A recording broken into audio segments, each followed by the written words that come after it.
How are you, man? I'm all right, mate. I'm good. Cool.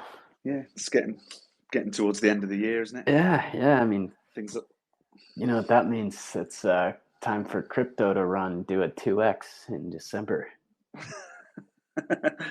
just in time for Christmas. Yeah, I mean Um, it's one or the other, right? It's like it's either everybody at Christmas is telling you how you've been right this whole time, or everybody's making fun of you for how terribly Bitcoin has been performing. And it's somehow or another, it's always your fault as the guy who's into crypto.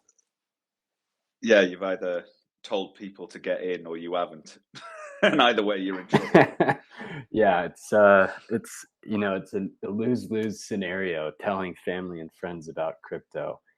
Um, And I think a couple of years ago, someone pointed out to me that um, if you have to tell people when to buy, then you're going to have to tell them when to sell. And so you're burdening yeah, yourself with all of this extra risk for literally no upside. Because I haven't, in all my years in crypto, and I'd imagine you haven't either, had someone come back and even buy you a steak dinner, right? It's like, it's not like, oh, thanks for yeah, the 20 grand you made me on this investment tip. No, it's not even that. Like, I haven't even had people say thanks for telling me about crypto. exactly. It's one of the bits of advice I give people is just like don't ever manage other people's money in crypto, Yeah. or just like generally tell people to buy it. It's like let them discover it, tell them why you're interested in it, but giving entries, like you say, you need to give an exit if you're going to do that. And yeah, selling is harder than buying. Yeah, and it's tough to sell people on the narrative in the first place. Like, I feel like you either get censorship resistance or you don't. Like the people are, you've probably seen these tweets. I've seen a lot of these tweets lately. People have been saying crypto hasn't, in the 15 years that it's existed, not one single valuable application has been produced. And I'm just looking around like that meme from Pulp Fiction with John Travolta. I'm just like, you see this? You see this? Like it's right here. Censorship resistant payments. This is the application, and people seem to either understand that or they don't. Yeah, it's a little bit revolutionary an idea, isn't it? And which is like, um, not everyone's a revolutionary. Not everyone will see the value of censorship resistance. Not everyone will see like the value of permissionlessness and the idea that we should be able to like organize and do things outside of the typical way of doing things. It's not something that most people tend to like vibe with. Yeah, I think so.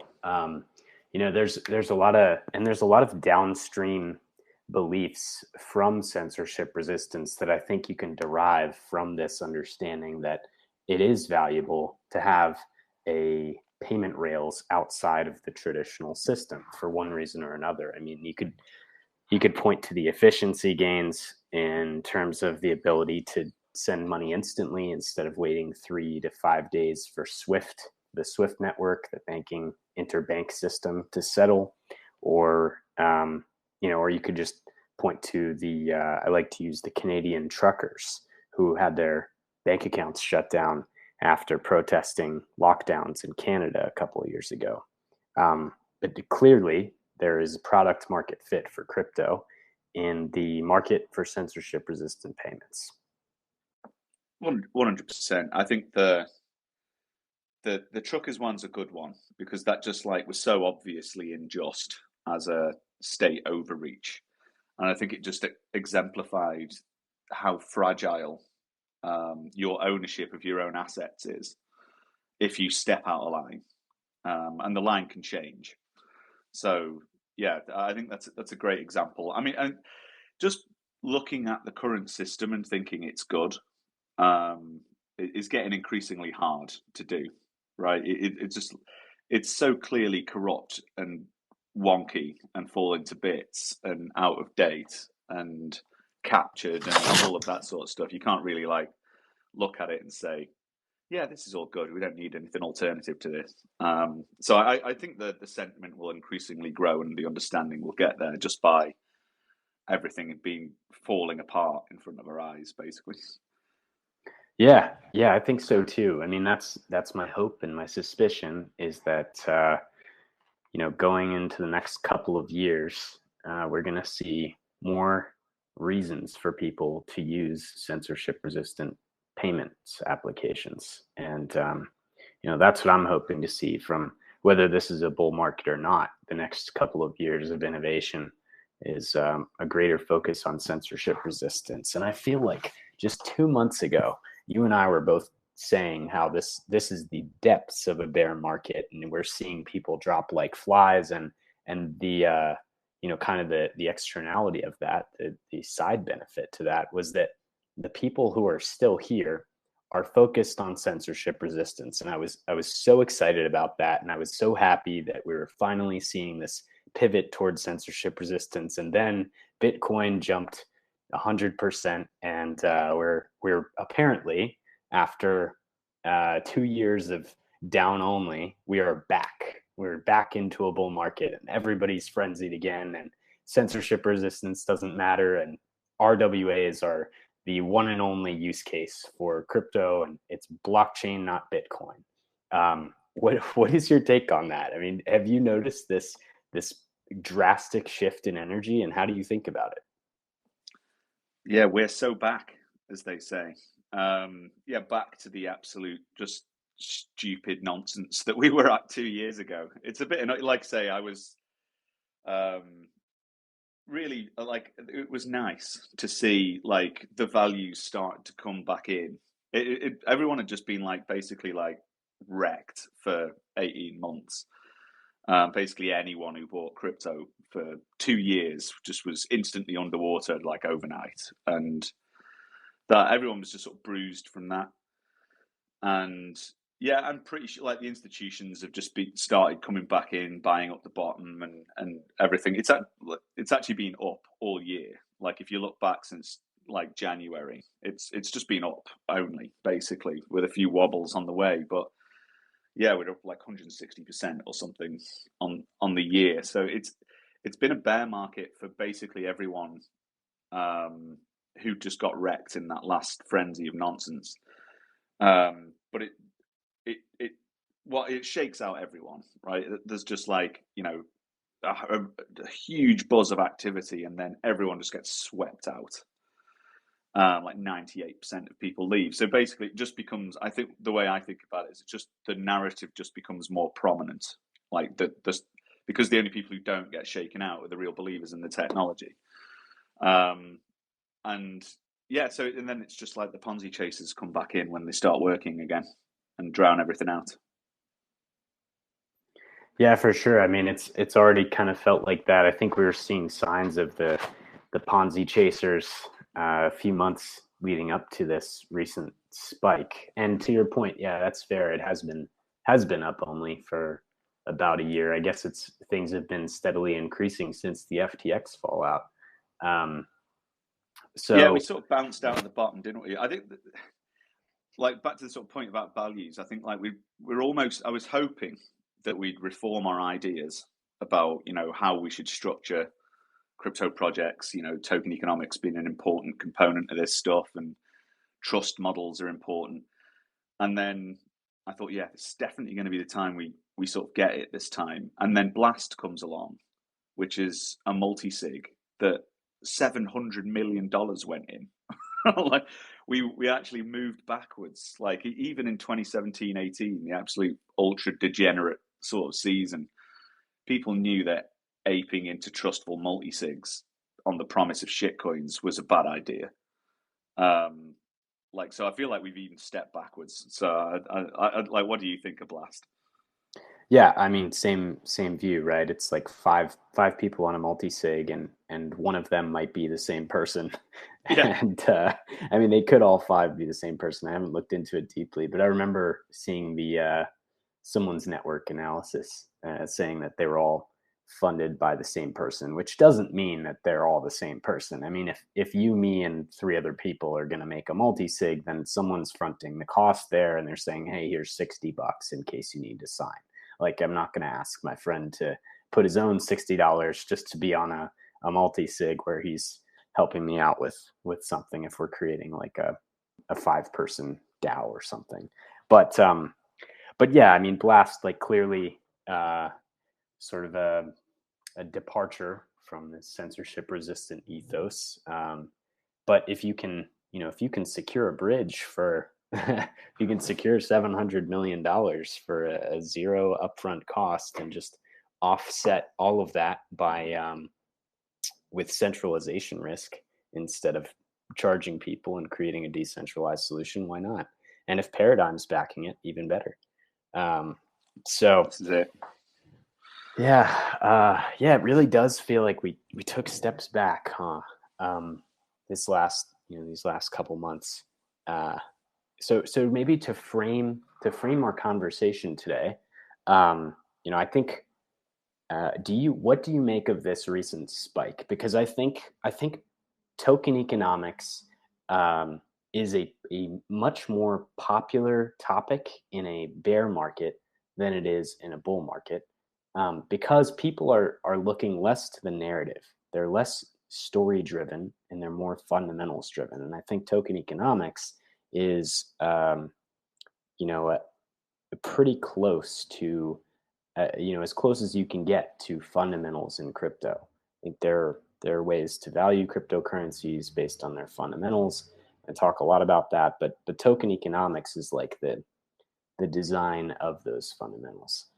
So I guess I want to ask, do you think that this is a temporary spike, or are you thinking that we're like back going into the bull market? Because I think there are different questions that I would want to ask you depending on your take here. Yeah, I think it's very possible we could be up for another hype run. I mean, like, obviously the macro conditions are a bit different. The last one was motivated by basically everyone being under house arrest and then getting free money, so I'm sitting at home, which basically like dragged us out of the real doldrums. I mean, like the 2019 bear was like really brutal. Like everyone left. Like it was so dead that like there wasn't even scams, right? You know what I mean? It was just like truly gone to zero. And then we kind of bounced out because there was like DeFi sort of emerged and liquidity mining, basically. Like there was new tokens hitting the market again. In the sort of 2017-18 era, but everyone genuinely got spooked out of ICOs by the SEC and various other bits of saber rattling, and like that was it. Tokens were over, right? I was one of the people in London that was still like into token economics, and no one was. Everyone just thought tokens were gone forever, and that time we had like just tokens started hitting the market again and started 10xing. So as soon as things start 10xing, you get this kind of feedback loop where everyone's coming in to chase the mooning shitcoins of various kinds.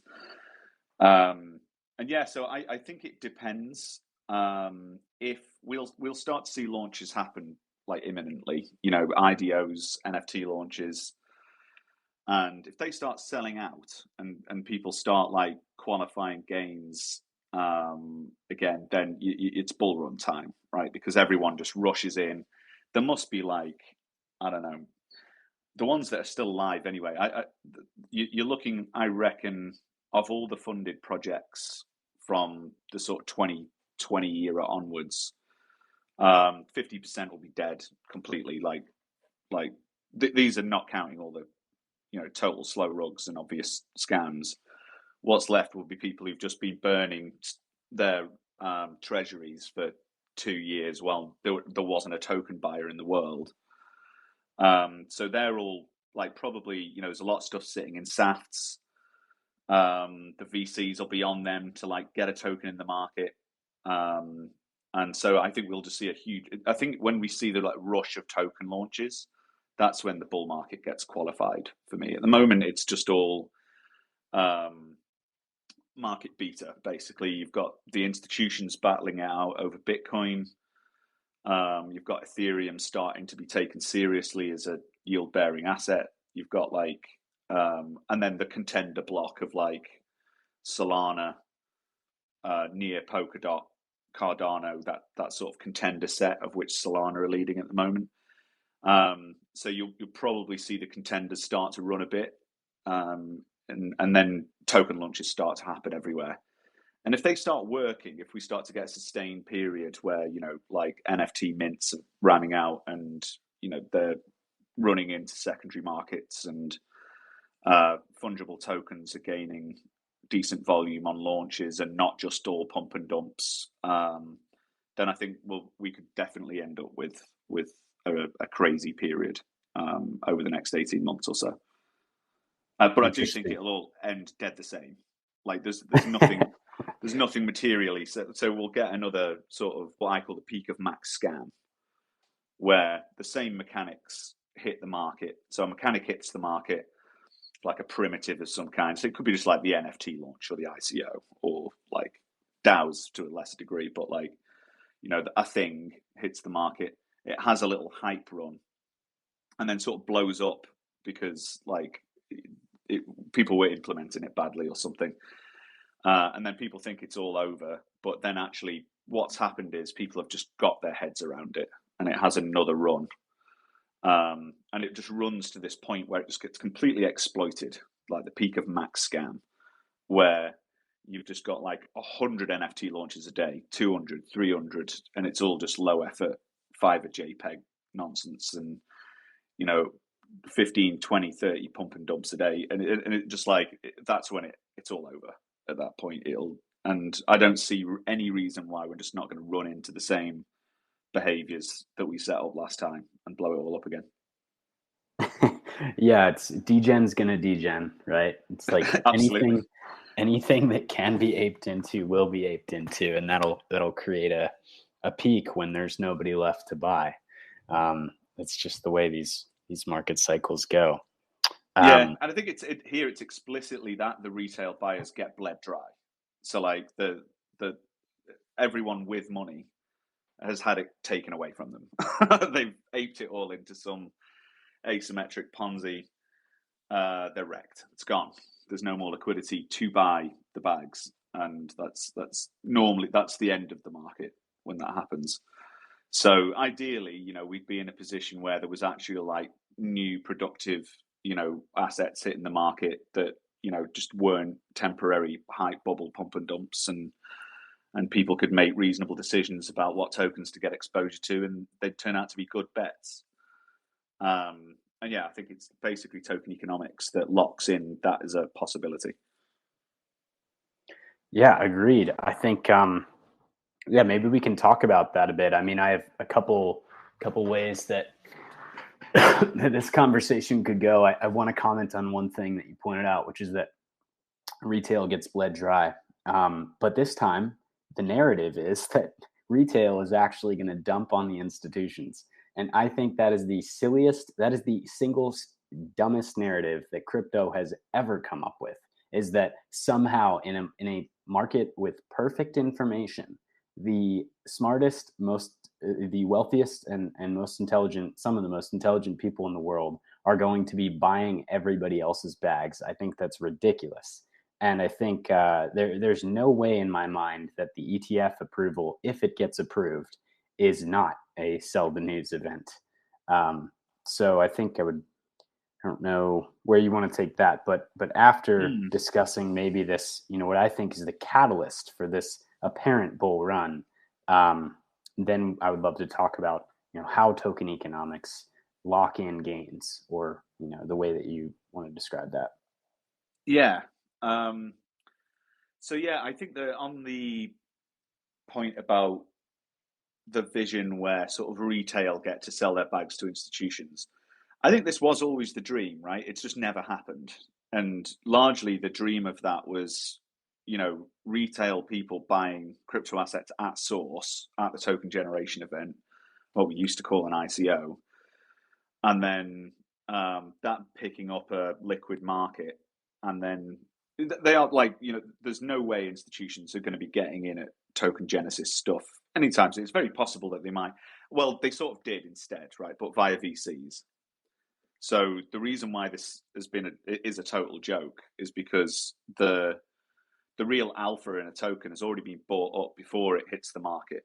And that's made generally the problem. Like these blockchains that are like new L2s or whatever that have got some new zero knowledge flim flam in the middle that no one understands, but it's a new L2 or a new L1 and therefore has a $2 billion market price on day one, despite having no humans or people coordinating on it or network effects or any of the stuff that you would normally consider a value, fundamental value of blockchains.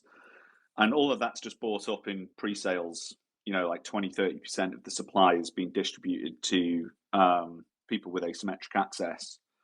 And where are the retail getting in? Like, I don't like it comes out of the gate valued at $2 billion, already overvalued fundamentally. So how is retail ever going to buy in on something that, if anything, they're just buying the top every time? So yeah, I think it's possible if we actually crack decentralized crowdfunding. You can imagine grassroots projects, picking up a real nucleating community, expanding to a real network product idea with $1 billion economy or something. And then it's got a liquid market, and then institutions start buying and playing that market. And that is possible, I think. But in the current climate, no, because the game is set up to essentially preclude retail investors getting anywhere near a good deal. Right. I think it's the idea has always been to democratize finance and access to these kinds of deals. That's what ICOs were, and that's the promise of token distribution mechanisms like liquidity bootstrapping pools, which I know you're working on and have a lot of ideas on. Maybe could we talk about that for a bit? This sort of the supply side of how to level a playing field in this space, and then we can talk about the demand side and the importance of that. Yeah. So this is very much part of the problem that we're shooting at, and I'm sort of imagining that scenario where a new asset is generated by a potentially small group of people in a DAO or something. And eventually they sort of build a utility case for that token, like a credible reason for that token to accrue value in the market, either through some productive outcome that the DAO is building. As an example, let's say a DAO decides to fine tune an LLM and broker access to it with tokens. And, the LLM tells funny jokes or something, and it does really well. And consequently, the demand side for the token exceeds the supply, and the token value goes up. And that's really what you want to create. There's what you're betting on is the future adoption of that decentralized system, because accessing it requires a token, and there's more buyers than there is sellers, and consequently the token goes up. The problem is, the reason why that kind of falls apart is we've generally been missing this credible utility case for the token, where you actually need the token in order to participate in the system, the demand side that you're working on. And the other side is the way that it makes it to market has very weak trust models, or the economy is balanced in such a way that it hyperinflates itself to zero or something very quickly. So there's the kind of safety aspect of it, which is normally the trust model falls apart because there's a big reservoir of tokens somewhere, like 30% of the supply, and that's held together by a 2 or 3 multi-sig or a 3 or 5 multi-sig or something. And what happens there is the people end up looking at a Gnosis safe multi-sig, which has got $4 million in it, in their token. There isn't $4 million in it. Once they've dumped it to zero, there might be 800 grand, something like that, depending on how deep the market is. But when things aren't going well, and or there's infighting, or the general sort of degen shenanigans that go on to these things, all it takes is the collusion to happen around that multi-sig for them to just rug it all and go. And that happens quite a lot. Something like 90% of tokens go out just through token rugs, basically. So you just need a system where the tokens are entirely transparent. The full emission cycle of those tokens are either under decentralized governance or immutable from day one. So this is like, your team tokens, your investor tokens, the anyone else who has got in before token genesis, they should all be like vested, locked away, token restricted access, and anyone should be able to look at all of those positions at any time and see the maximum inflation rate. So the maximum inflation rate is that every unvested token, every new token that makes it to market, is sold instantly. And you can calculate that as a sort of supply inflation dynamic. And from that, you could interpret, make an investment decision about like, okay, the tokens are making it in the market at this rate. These are the tokens coming out over the next 2 to 3 years. This is the maximum rate. What we need is X amount of demand for those tokens for this to appreciate in value. It's just basic information that you would need to make a rational investment decision about buying a utility token. How many are making it into the market and for what reason? Because I'm going to bet on more people wanting those tokens than selling them. And so that's the kind of, we've got an app called Bank, which just takes care of that trust model around token issuance, but also massive token distribution. So your airdrops and DAO payments and things like that. So that's kind of like making sure the inflation rate is clear, transparent, fixed, immutable for the most part. It's really important. But you don't have a market yet. So you've created a system that inflates tokens at a particular rate, but you've got no market, so you need one. And that's the token genesis moment for me, is when you've created the token, but it's now builds itself a market, and that's where the liquidity bootstrapping comes in. And we've built a system that allows a DAO to generate the tokens, and then have a decision about how many it wants to sell on a token genesis event via an auction, where all of the liquidity from that auction, all of, like, say, the ETH that's swapped in exchange for tokens at a dynamic price, bootstraps an AMM, and it's all done in a totally decentralized fashion. So there's no one who can intermediate it once the auction starts. It's all going into the AMM, and can't be taken out. And the LP tokens are then locked for N years or whatever. That is really wild. And we've talked about this a bit. So I have maybe a superficial understanding of liquidity bootstrapping pools, but everything you're working on at Factory DAO is super cool. And I love that you're taking this analytical approach and a more rigorous approach to, issuance and quantifying the value in a system. And I hear you describing two sides of tokenomics or token economics. Like economics, token economics is made up of supply and demand. So you're mentioning some of these mechanisms like the liquidity bootstrapping pool. We talked about ICOs. These are, and also the team allocations and things like that, the unlock schedule. These are supply side considerations, where you're also describing the token utility, which is a part of the demand side of token economics. So I want to highlight that for the listeners and just frame our discussion in maybe that context, because I think people spend a lot of time and have historically focused much more on the supply of a token and making supply scarce rather than increasing demand for that token based on its use in the protocol, whatever that use is, whether it's a sort of like an equity where there's a dividend paid to token holders, or if it's more like a commodity like Ether, which is used to pay for block space, or whether it's a medium of exchange, like a token that's used as collateral in some protocol, like SNX, or a token that's used purely as a medium of exchange, like Monero.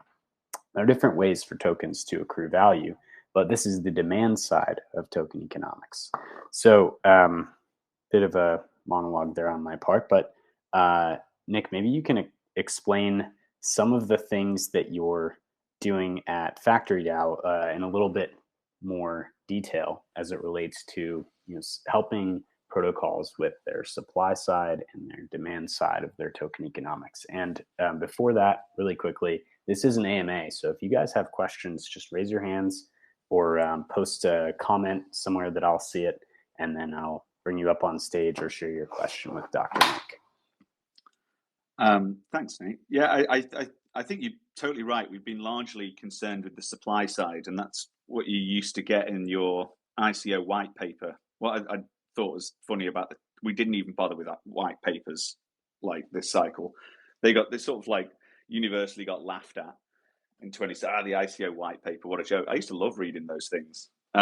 We didn't even do them in the last just no one even bothered, right? You just didn't even know anything about it. It was just a name and a Twitter account or something.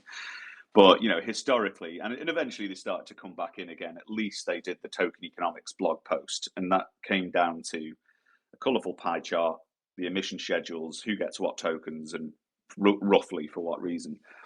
And that was largely what people considered the token. But we didn't even do that right. Right, so we didn't it stayed as a piece of paper, a blog. It never actually got properly codified into the smart contracts of the ecosystem.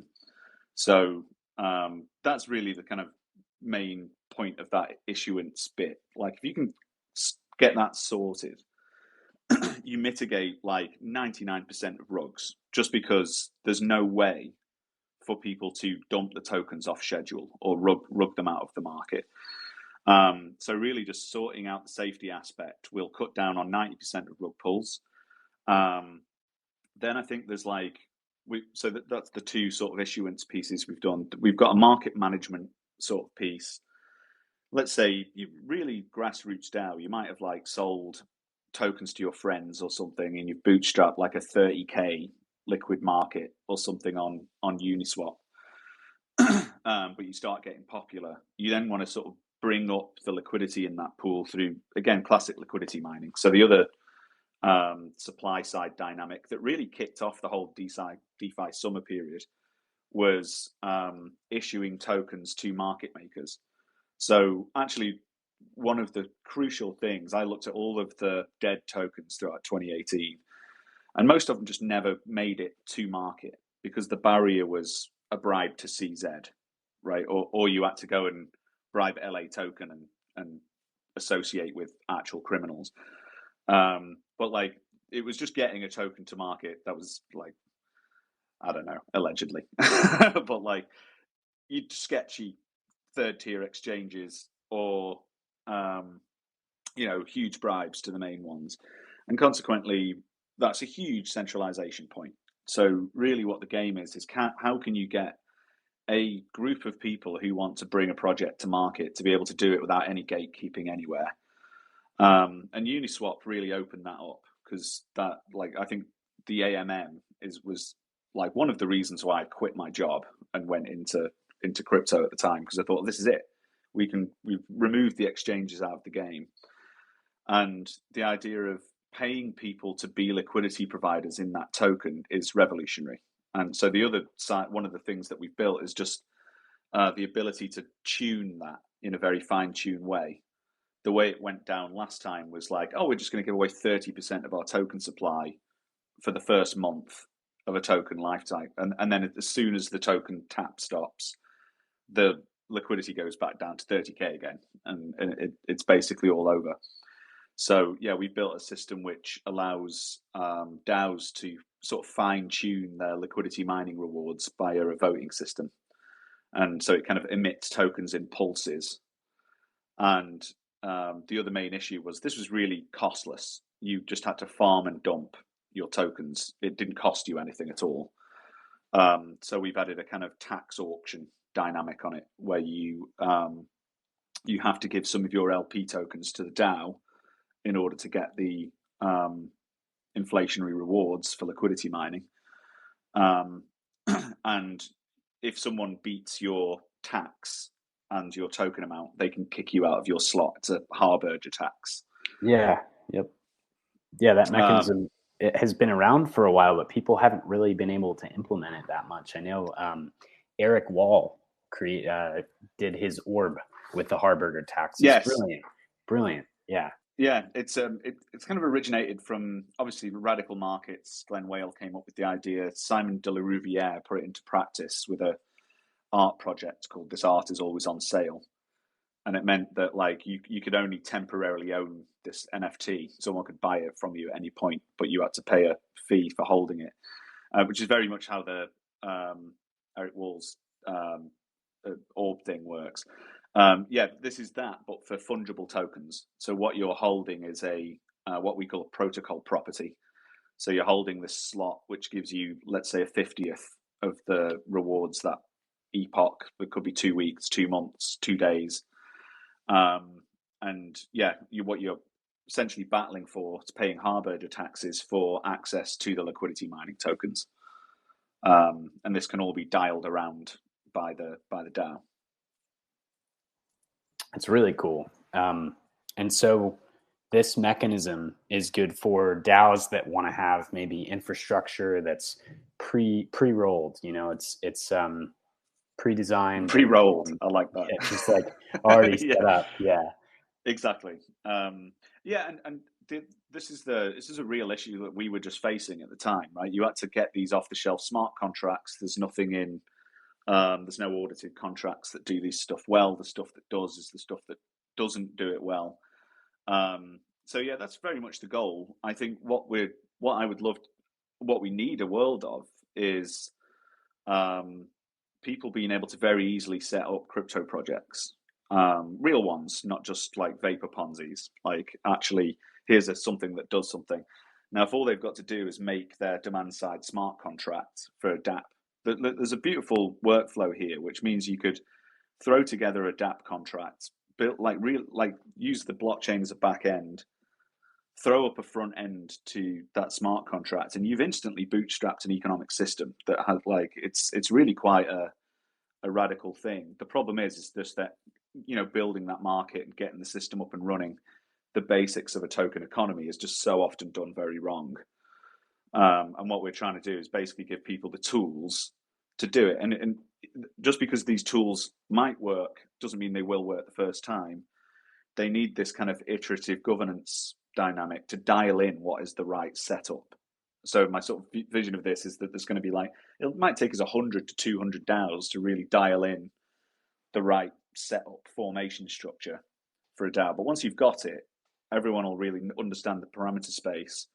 And then you'll get the explosion of new projects hitting with token economies that have a chance of working, at least.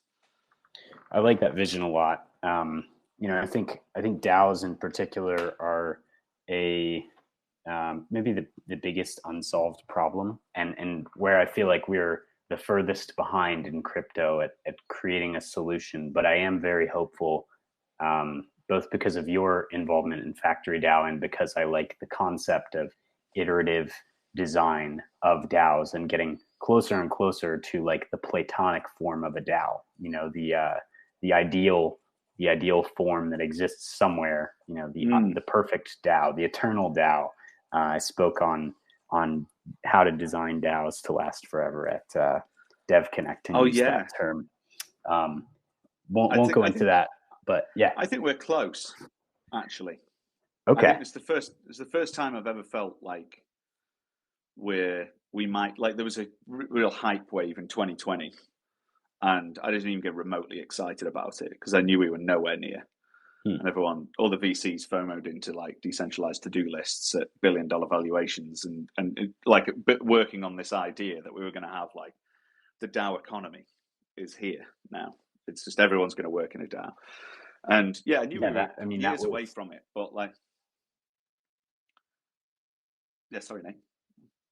No, go ahead. I was just affirming that vision, and I love the decentralized to-do list bit, but sorry to cut you off.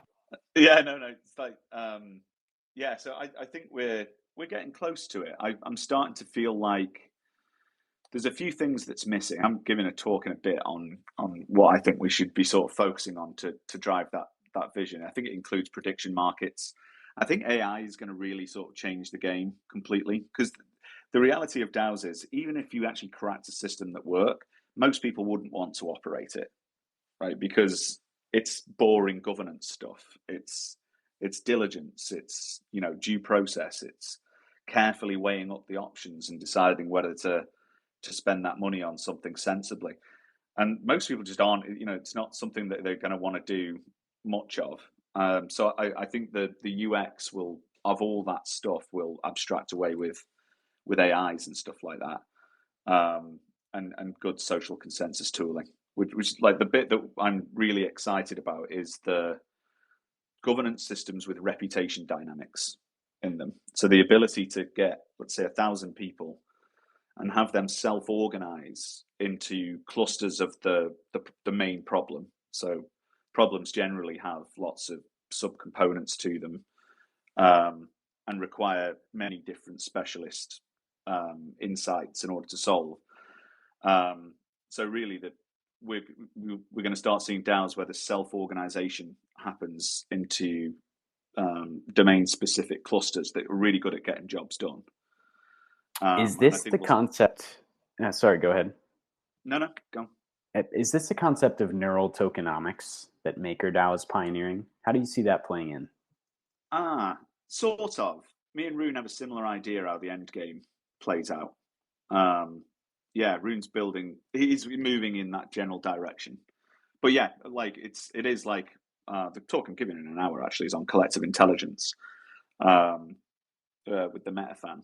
People should come along. But yeah, and like it's about collective intelligence. It's about the ability of many people being able to come together. If you can get the right incentives and you've got the attention of 1,000 people, if you can genuinely harness what they're good at, if you can like filter out, let everyone come up with ideas, but filter out the best ones, let the good ideas float to the top, and then align people on those ideas and give them the necessary, basically, incentives. Okay, it's a good idea, put money on it and it'll get done. It's just a matter of how much money you need to spend to get it done. So yeah, like it's a similar concept. It's the idea that you get these self-organized, decentralized systems that actually start to solve problems in ways that conventional orgs don't, because they have this chain of authority, if you like, that kind of mitigates free-flowing ideas. And yeah, we start to still see DAOs actually outperform on traditional organizations. I think that's when where the tipping point is, where we can point to at least a few DAOs that are like doing stuff that conventional orgs don't typically do, and are doing it better than other orgs in a discipline. So I think we can see some like hyper-focused DAOs that do really really well at scaling a very specific thing. And I think we're within 2-3 years of seeing some evidence of that, I think. Wild. Yeah, I mean, there's so many moving parts in DAOs and in protocols in general, but what I love about your approach is that you break those down into the granular pieces and then see how they all fit together. And so that's how I think of what you're doing at Factory DAO is, modular, making each component modular and then remixing them, putting them back together in a way that makes sense. And you're doing it all from first principles. Yes. I think that just to add to that, I think even if we built this lovely toolbox, which was basically everything that you needed to build a DAO, no one would use it, right? Because no one understands what a DAO is or how to run one yet, right? So it's like the analogy I keep using at the moment. It's like putting a monkey in a kitchen with all the utensils and ingredients and expecting them to make a meal. Do you know what I mean? It's like the other side of what we're trying to build is to create the supportive infrastructure that enables DAOs to actually make it, right? So you don't just get given a bunch of code in a GitHub. You get applications that are ready to remix and use, like you said, but you'll get a layer of human support that tells you how to do it and supports you throughout your journey and listens to what other tools you need and creates the right incentives for those tools to be made and put into the stack. So it becomes a kind of like evolutionary system, which is largely what we've been missing. Like DAOs have been this kind of like one-shot immutable structure that gets thrown up. It's an elaborate multi-sig in the most part. It's very rigid. Doesn't have any real guidance or there's nowhere to get real support in a coherent way when doing it. And they just sort of burn out and die. And what they kind of need is a more evolutionary design that adapts to what the people using it need. Agreed. I mean, I think a lot of things come to mind, like the idea of single purpose DAOs that were supposed to be a 1 year term of scope, or have a fixed objective like Assange DAO or Constitution DAO. Hmm. These were one off DAOs, not supposed to necessarily last forever and be immutable, and all the things you mentioned. Um, we have a couple audience questions, and I know you're coming up on time, so I'm going to end this a little early. You can prepare for your factory DAO space, which is back to back with this one. I encourage everyone to follow Nick and join that factory DAO space, and then the Meta space. I think is that maybe with Meta Cartel or whoever that's with. You'll be able to see that by following Nick and seeing where he's up next. But we have a couple audience questions here. And if we have any more, just post them in the comments or raise your hand, and I'll do my best to fit you in, bringing you on stage here. But our first audience question is, Nick, in your view, which are some protocols with great tokenomics designs or mechanisms?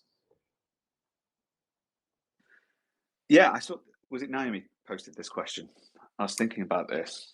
Oh, this was actually Datacasters, but I think Naomi posted Okay, something similar. similar. But I I'm think she going to said pull even hers ones up. that, Yeah, yeah, even ones that didn't necessarily work, which I thought was a nice addendum to right. that question. Um, yeah, it's difficult, right? I have a sort of usual stock answers for like it's a bit like DAOs. You're mostly talking about the ones that have kind of worked the most, but haven't really. Um, but yeah, there's like I always found Curve to be a really elegant model of a gauge weighted voting for managing essentially depth. It's a bit similar to the liquidity mining system I was talking about earlier. It's a really nice decentralized mechanism for shaping token rewards. Highly inflationary. The demand side isn't quite there. It's just stake it to get more rewards. Um, but yeah, the one that sprung to mind actually was a system I designed in 2018, which I never talk about because it ended with me having a fist fight with the CEO. And it was a traumatic hate one. It involved EOS, which was also awful. But yeah, sort of, I came up with an idea for a token economy. I might use this again at some point. It was an interesting primitive, but basically you start with a zero token supply. So there's no tokens, and the tokens are emitted in a consistent like epoch, like let's say every day, and then there was work to be done in that period, and the tokens are just like basically diced up with who did the work. And we built this system where you got essentially paid for watching adverts, and we tested if you'd watched it by adding some generative questions at the end of it. So you had to like pay attention and then pick which one you watch like five videos, and I sort of designed a smart contract that would just like detect which ones you passed, broke up a kind of work share and distributed the tokens in epochs. And yeah, it worked. I think we ended up with about 30,000 like users at the time. It was just like one of those mad startup. This was in the bear market as well, in like 2018. And yeah, that was an interesting mechanism that question reminded me of. Which I think there's one thing to remember with these things. I think there's models that are entirely that might work. We write things off like, oh, that never worked. That's never going to happen again. When in fact it was just the context of that token mechanism would be radically different. Like you can run the same mechanism 1,000 times and get 1,000 different results. They're like emergent cryptoeconomic systems. But good mechanisms will have more winners than losers, and it'll become clear on what context makes them work. For sure. Yeah, I think that's an important point, that just because a mechanism failed in one context doesn't mean it'll fail in all of them. Probably one of my hottest tokenomics takes is that Terra was a good idea. The actual idea of using the same asset for a bunch of different use cases is brilliant, except Anchor Protocol was parasitic and hard coded in their yields, so it created a yield vacuum that was sucking up all the demand for Terra. And a yield vacuum in the sense that there is a fixed number that needs to be met. It's like a quota. Maybe a Mm-hmm. yield quota is a better way to put this. But due to the particular implementations and things that arose on the Terra Luna blockchain in that ecosystem, the idea of having a one base token that is used for everything in an ecosystem um, is now sort of passe and maybe gone forever as a form of experimentation. Well, I think the issue there was that like the self-collateralized stablecoin thing, it just had that infinite inflationary doom spiral issue with it. Right. And Um, the thing with that is Anchor wasn't technically a part of, like, it was because it was sanctioned by Do Kwon and the team that were all centralized, but the same thing could happen in Ethereum. The reason it hasn't is someone hasn't been stupid enough to say we're guaranteeing 15% if you collateralize this with Ethereum. But if that were the case and it was sucking demand from other parts of the crypto ecosystem, then we could see something like that. So yeah, all to I think say, this yeah, like MakerDAO would have failed if someone had huge amounts of reserve ether that they could sell to 3AC at a discount to the market, who arbed it into DAI, which is basically what Do Kwon did. He decided to like buy thousands of buy the most Bitcoin that anyone's got in the world. He was going to out Sailor, and he was going to do that by selling Reserve Luna into their own stable coin and just getting some heavies to do it for him on the way through. So yeah, absolutely. I think you're right. There's like actually algorithmic stable coins can work. They just need better management and governance of them. Like Luna UST could easily be still running now if, like you say, the yield was tuned on Anchor to be sustainable, and they hadn't YOLO'd all their reserve Luna assets into the market and been incredibly greedy, and that was managed by a DAO or something. right. Yeah, I mean, so tying it full circle, there's definitely more to say on Terra and the model there and things, but bringing it full circle, if there were proper DAO management practices, risk management practices by a DAO in place, then these kinds of models might have been able to survive for. Yeah, just imagine a DAO that works, right? Let's say you've got a DAO that actually has 1,000 people who are incentivized to keep an eye on that system, and they're running like machine learning driven data analysis and stuff. They're like we've got people of various disciplinary backgrounds all researching the system and keeping an eye out for it's all on chain, right? The data's there. Like that was just pure like reckless degeneracy. Like imagine if it wasn't and it was actually governed in a way that and MakerDAO is easily the closest of this and could be it could end up being that system. But yeah, like you can govern a mechanism exactly Luna, exactly the Terra setup in its entirety. Could run for 100 years if it had the right governance. Right. I think so. We've seen similar kind of, I guess I won't go into it, but the way that I think about this is like if you diversify the uses of an asset, it's basically the same risk profile as diversifying the assets that collateralize that asset. So if you're using Luna to collateralize 10 things, then it's the same risk profile as it collateralizing Luna with 10 things. It's Yes. so Well, I think anyway. it builds the utility case, right? This is a really good example of what I mean by utility case. If there's like many different reasons to hold the token, the more the better, right? So the case of utility builds. It's not like, yes, it has utility like it's a binary thing. It's like, okay, how many things does it do? I want to see a whole list of them. And the more it's used across an ecosystem, like, yeah, it's used in this wallet app. It's used in this. It's used as DAO governance tokens. It's used for collateral in this DeFi thing. The more it builds up a case of being useful in many places, the more valuable the asset is. And it also drags tokens out of the market. So you've got to be looking at what percentage of the supply is in people's wallets and is not going to move because people are using it, or people intend to use it, or it's in active use, compared to just the set of people who just waiting to sell it when the token pumps. I think that's kind of like the key way to look at it. Right. Yeah, I mean, we didn't get to dig into the demand side too much today, but maybe we'll do that in a future space. But what I'm hearing you saying is, it's important to maximize the use of the token rather than just the value that the protocol is providing, or the use of the protocol without a token. Yes.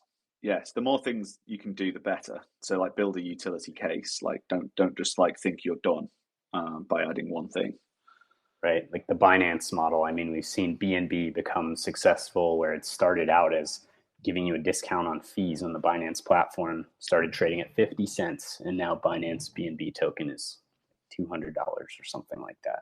Yeah, and like particularly for like L1s, L2s, it's like the core basket are people using it as a unit of account? Like are people, is anything getting priced in BNB? So that's one of so there's NFTs for BNB, the people buying other tokens in BNB. Is it used for collateral anywhere? Like soon as it's an AMM collateral, everyone's locking it up to provide liquidity to get rewards and stuff.